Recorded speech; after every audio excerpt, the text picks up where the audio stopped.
Merinding, inilah wasiat tersembunyi yang ditinggalkan Epy Kusnandar. Sang istri tak mampu menahan air mata. Raffi Ahmad dan Irfan Hakim terdiam. Dalam suasana rumah duka yang hening, suara pelan lantunan doa terdengar mengisi ruangan. Di tengah keluarga yang masih terpukul, sebuah kertas yang mulai menguning terselip di antara buku catatan Epy Kusnandar. Tak ada yang menyangka, kertas itu berisi tulisan tangan almarhum. Sebuah wasiat yang tidak pernah ia ucapkan secara lantang. Sang istri Karina Ranau membacanya perlahan. Setiap kalimat seolah menampar perasaannya. Air matanya jatuh, bukan hanya karena kehilangan, tapi karena kedalaman isi pesan yang ditinggalkan suami yang selama ini dikenal kuat dan penuh canda dan tawa. Di luar ruang, para sahabat pun hadir.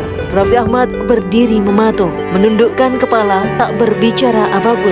Irfan Hakim yang biasanya penuh energi, kini hanya bisa duduk sambil mengusap matanya, mencoba menahan emosi yang datang begitu deras. Di dalam surat itu, Epy menulis tentang hidup yang baginya adalah panggung sementara. Ia tahu setiap perjalanan ada akhirnya. Itu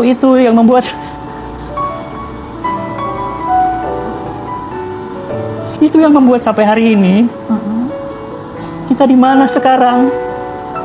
Jadi saya pengen ngobrol terus sama ibu. Ada kata-kata, ada wasiat yang belum selesai diungkapkan oleh ibu. Ia tidak meminta disanjung. Ia tak ingin dikenang dengan kesedihan, hanya dengan kebaikan. Jangan berhenti hidup hanya karena aku tidak ada. Lanjutkan perjalanan kalian, bahagiakan diri kalian. Dan bila rindu datang, kirimkan doa bukan air mata. Kalimat itu membuat istrinya terisak, karena selama hidupnya Epy selalu jadi tempat pulang, tempat cerita, tempat tawa. Kini ia meminta agar kepergiannya tidak menjadi beban siapapun. Sebelumnya ia pernah mengungkapkan keinginannya untuk kembali ke kampung halamannya, bukan karena glamor, bukan karena popularitas, tapi karena tanah kelahirannya adalah tempat ia belajar berjalan, belajar hidup, dan pertama kali mengenal cinta, terutama cinta seorang ibu. Wasiat itu sederhana tapi makna begitu dalam, bahwa pulang sejati seorang manusia bukanlah pada ketenaran, melainkan pada akar. Ketika wasiat itu dibacakan, Raffi Ahmad menghela nafas panjang. Ia teringat canda-canda ringan Epy di balik layar, sosok yang selalu membuat suasana hidup kembali.